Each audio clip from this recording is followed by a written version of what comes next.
여러분, 이 앞에 서면 항상 두렵고 떨립니다. 오늘은 유난히 두렵고 떨립니다. 그래도 하나님께서 우리에게 주시는 말씀 잘 전하고 잘 받으시길 축복합니다. 2026년도 어느새 절반을 지나서 7월에 접어들었죠. 연초 되면 우리가 항상 계획을 많이 세우는 것 같습니다. 저만 그런가요? 다들 계획들 세우시죠? 저는 연말이 되면 새해 기록할 다이어리를 사고 성경을 읽을 계획도 세웁니다. 처음에는 아주 열심히 시작합니다. 그런데 늘 어려운 것은 시작이 아니라 끝인 것 같습니다. 가만 보면 뭐든 시작보다 끝이 어려운 것 같아요. 우리의 믿음 역시 시작보다 끝이 어렵습니다. 맞습니까? 처음에는 누구나 뜨거워요. 그러나 시간이 지나면 기도도 식고 감사도 줄어들고 믿음도 현실 앞에서 흔들리게 됩니다. 하나님을 오래 신뢰한다는 것은 생각보다 어려운 일인 것 같습니다. 저도 주일학교 때부터 신앙생활을 했는데요. 갈수록 어려운 것 같습니다. 이 자리에 계신 우리 집사님들이나 우리 권사님들 그리고 장로님께서도 수십 년의 인생의 광야를 지나오면서 수많은 풍파를 겪으셨을 것 같습니다. 이제 막 세상으로 나아가는 우리 청년들도 취업이나 진로나 이런 인간관계 문제들로 인해서 매일매일 믿음의 시험대를 마주하고 있습니다. 청년의 때나 아니면 작년의 때나 우리 모두의 숙제는 똑같은 것 같습니다. 세상의 거센 압박 속에서 내가 흔들리지 않고 끝까지 하나님을 신뢰하며 이 믿음의 경주를 끝마칠 수 있을까 하는 그 질문. 우리는 그 두려움과 고민 앞에 항상 서 있게 됩니다. 여러분, 오늘 본문은요, 바로 이 질문에 대한 하나님의 답변을 말씀하고 있습니다. 다니엘이 포로로 끌려온 시기와 제국이 교체된 연대를 계산하면 이때 다니엘은 80을 넘긴 노년이었을 것으로 추정됩니다. 왕조와 권력이 여러 차례 바뀌는 그런 격동의 세월 속에서도 신앙의 절정을 지켰고 마침내 죽음의 사자굴 앞에서도 흔들리지 않았던 사람이 바로 다니엘입니다. 여러분, 인생의 산전수전을 다 겪고 이제 안주할 법도 한 그 노정치가는 어떻게 그 서슬퍼런 사자굴 앞에서도, 여러분 사자굴 이야기 많이 들어보셨잖아요. 그 사자굴 앞에서도 청년 같은 그 기계의 믿음을 유지할 수 있었을까요? 오늘 우리는 다니엘의 삶을 통해서 우리에게 주시는 성령님의 음성에 귀 기울이기를 소원합니다. 우리 첫 번째로 다니엘은요, 기도로 하나님께 헌신했어요. 어떻게 다니엘은 사자굴에 들어간다는 무시무시한 위기 속에서도 당당히 창문을 열고 기도할 수 있었을까? 몰래 숨어서 기도하면 안 될까요? 저는 사람들과 함께 밥 먹을 때 눈치를 보면서 사람들이 보지 않을 때 슬쩍슬쩍 이렇게 기도하고 얼른 끝내고 막 웃으면서 이제 같이 밥을 먹었었던 그런 적이 있습니다. 누군가 저를 사자굴에 던지겠다고 협박한 것도 아니고 옛 선지자들처럼 생명의 위협을 받은 것도 아닌데 그런 제 모습을 생각하면 이 다니엘의 기도가 더욱 놀랍게 다가옵니다. 그런데 다니엘은 어떻게 저런 상황에서 열려있는 창문 앞에서 기도하는 모습을 보일 수 있었을까요? 여러분, 이것은요, 대적들을 향한 옥이나 단순한 종교적 과시도 아니었어요. 예루살렘을 향해 창문을 열었다는 건 비록 몸은 바벨론과 페르시아라는 거대한 이방 제국에 매여서 총리직을 수행하고 있지만 내 인생의 진짜 주권과 소망은 오직 하나님 나라에 있다는 그런 영적 우선순위에 대한 당당한 선포였습니다. 세상의 법이 기도를 막을지라도, 내가 기도하는 것을 막을지라도 하나님의 약속은 절대 막을 수 없다. 그 신뢰를 갖고 있었던 거죠. 본문 10절 우리 함께 읽어볼까요? 본문 10절. 네, PPT 띄워주시면 있습니다. 같이 읽겠습니다. 시작. 다니엘이 자기 집에 돌아가서는 윗방에 올라가 예루살렘으로 향한 창문을 열고 전에 하던 대로 하루 3번씩 무릎을 꿇고 기도하며 그의 하나님께 감사하였더라. 아멘. 여러분, 다니엘은 사자굴이라는 위기 때문에 갑자기 기도를 시작한 사람이 아니었어요. 그는 평생의 삶을 통해서 하나님께 온전히 헌신하는 삶을 살아온 사람입니다. 10대에 어떻게 했죠? 그 포로 시절에 뜻을 정해서 우상의 제물을 거절했던 그 순간부터 80대 지금 노정치가가 된 지금까지 그의 일상은 늘 하나님께 드려진 헌신 그 자체였습니다. 많은 그리스도인들이요, 평소에는 기도의 자리를 멀리 하다가 삶의 위기가 찾아오면 그제야 비상대책이나 해결책으로 기도를 하지 않습니까? 여러분들은 어떻습니까? 위기 없던 위기는요, 그런데 그 위기는 없던 신앙을 만들어내지 않거든요. 오히려 평소 내 삶이 어디에 헌신되어 있었는지를 고스란히 드러낼 뿐입니다. 그래서 하나님께서 위기를 주시는 거예요. 고난을 주시는 거예요. 지금 너의 신앙이 어디 있는지 보라고. 여러분, 다니엘에게 기도는요, 위기 탈출용 도구가 아니었어요. 특별한 상황에서만 찾는 마지막 선택이 아니었어요. 하나님 앞에서 살아가는 그의 일상이었습니다. 저는 오늘 여러분에게 수요 예배와 금요 예배, 새벽을 깨우는 개인의 신앙을 훈련하는 그런 기도의 자리를 지키시길 권면합니다. 위기가 닥친 뒤에도 당연히 기도해야 되겠지만 위기가 오기 전에 평범한 날에도 하나님 앞에 서는 삶을 훈련하시기를 도전합니다.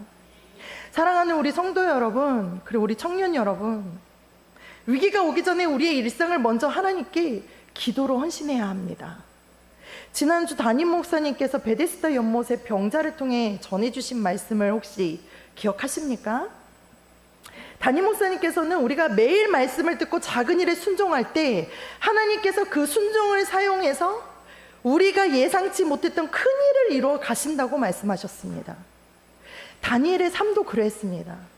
다니엘이 사자굴 앞에서 갑자기 대단한 믿음을 만들어낸 것이 아니라 포로로 끌려온 어린 시절부터 하나님의 말씀 앞에서 뜻을 정했고 평범한 날에도 하루 3번씩 하나님께 나아갔던 그런 삶을 살았었거든요.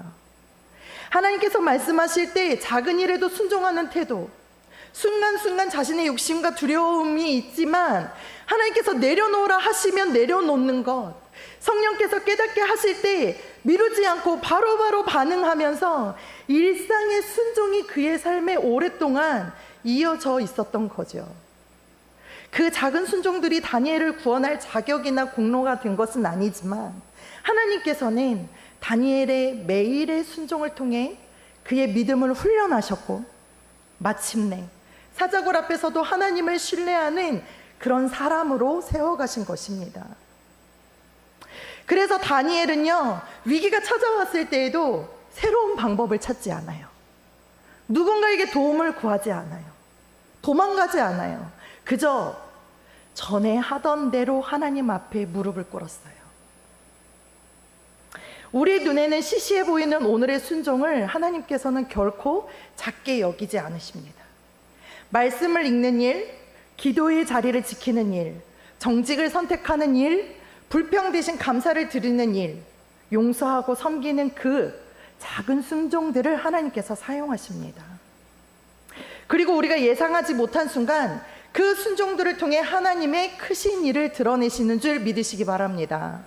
둘째로 한번 읽어볼까요? 같이 시작. 구원해 주실 하나님을 신뢰하십시오.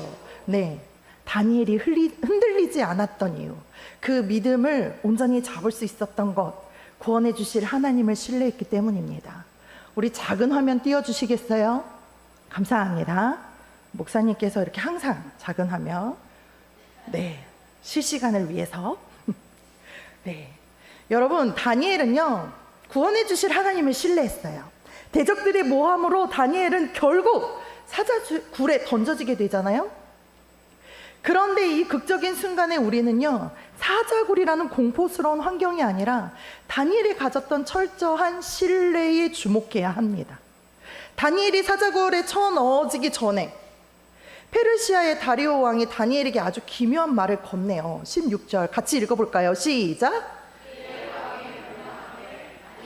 그러다가 사자굴에 던져 넣는지라. 왕이 다니엘에게 이르되 네가 항상 섬기는 너의 하나님이 너를 구원하시리라 하니라. 여러분 참 흥미롭지 않으세요? 이방 제국의 왕인 다리오가 정작 당사자인 다니엘보다 먼저 고백하고 있어요. 내가 항상 섬기는 너의 하나님이 너를 구원하실 것이다. 다니엘의 신앙을 인정하고 있는 거예요. 어떻게 이방의 왕 다리오 왕의 입에서 이런 고백이 나올 수 있었을까요?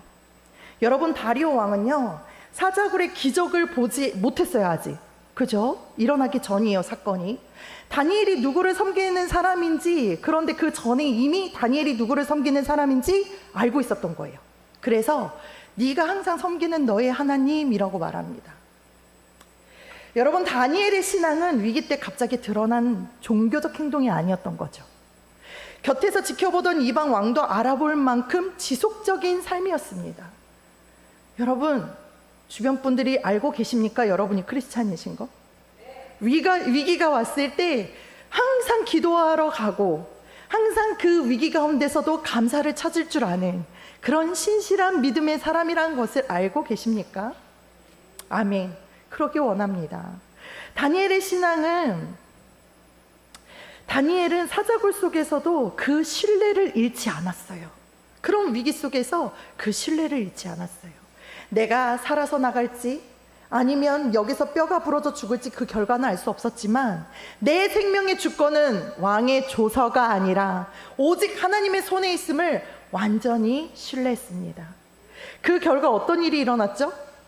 세상에서 가장 안전하고 화려한 왕궁의 침상에 누워 있었던 그 권력자 다리오 왕은 잤어요? 못 잤어요? 못 잤어요.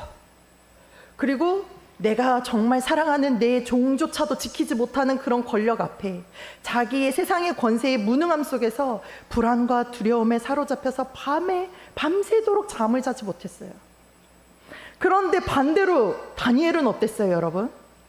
당장 사자의 밥이 되어 뼈가 으스러져도 이상하지 않을 가장 위험한 사자굴 속에 던져진 이 다니엘은 온 우주를 통치하시는 하나님의 천사, 하나님의 그 손길, 그 호위 속에서 하나님의 보호 아래에서 있었습니다. 왕궁이 사람을 안전하게 해주지 못했고요, 사자굴은 하나님의 보호를 막지 못했습니다. 여러분, 우리가 하나님을 신뢰한다고 해서 두려움을 전혀 느끼지 않는 것은 아니죠. 그러나 두려움보다 크신 하나님께 생명을 맡길 수는 있습니다.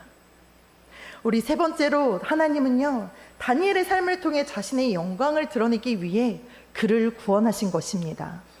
우리 이튿날 다니엘은 하나님의 도우심으로 아무런 상처 없이 굴에서 나왔다 그랬거든요. 성경은 이 기적의 이유를 명확하게 기록합니다.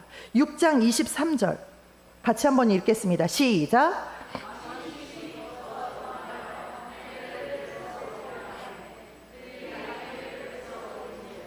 그의 몸이 조금도 상하지 아니하였으니 이는 그가 자기의 하나님을 믿음이었더라. 아멘. 이는 그가 자기의 하나님을 믿음이었더라. 사자의 입을 막은 것은 다니엘의 능력이 아니라 하나님의 은혜였습니다. 하나님은 이 일을 통해서 모든 열방이 하나님을 알기를 원하셨습니다.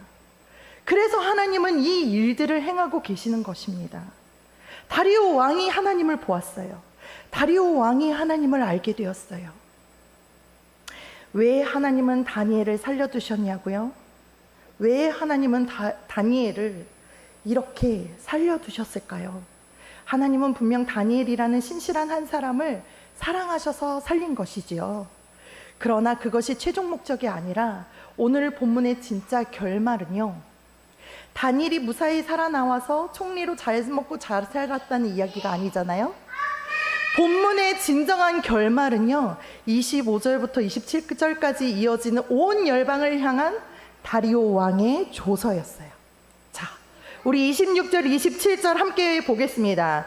같이 읽겠습니다. 시작. 내가 이제 조서를 내리노라. 내 나라 관할 아래에 있는 사람들은 다 다니엘이 하나님 앞에서 떨며 두려워할지니 그는 살아계시는 하나님이시오 영원히 변하지 않으실 이시며 그의 나라는 멸망하지 아니할 것이요 그의 권세는 무궁할 것이며 그는 누구도 구원도 하시며 건져내기도 하시며 하늘에서든지 땅에서든지 이적과 기사를 행하시는 이로써 다니엘을 구원하여 사자의 입에서 벗어나게 하셨음이라 하였더라. 아멘. 여러분, 하나님이 다니엘을 사자의 입에서 건지신 진짜 목적이 무엇이었습니까? 다니엘 한 사람을 통해 온 열방에 살아계신 하나님을 알게 하기 위함이었습니다. 고대 제국의 왕들은요, 벽화에 사자를 사냥하는 모습을 새기면서 자신들의 힘을 과시했는데, 진짜 사자의 입을 틀어막고 온 우주와 역사를 통치하시는 분은 오직 여호와 하나님 한 분뿐임을 온 세상에 선포하신 것입니다. 이것이 오늘 신학적 주제였어요. 하나님은 주님을 신뢰하는 사람들을 구원하심으로써 스스로 영광을 받으시는 분이십니다. 여러분, 하나님은 때때로 우리에게 주님께 순종하기 위해 세상에 불순종할 것을 요구하기도 하십니다. 세상의 불의한 요구를 거절할 때 사자굴 같은 손해와 고난이 따를 수도 있어요. 그러나 우리가 끝까지 하나님께 순종하며 신실함을 지킬 때 세상은 우리의 성공이 아니라 우리가 믿는 하나님의 살아계심과 영광을 보고 떨며 주님께 돌아오게 될 것입니다.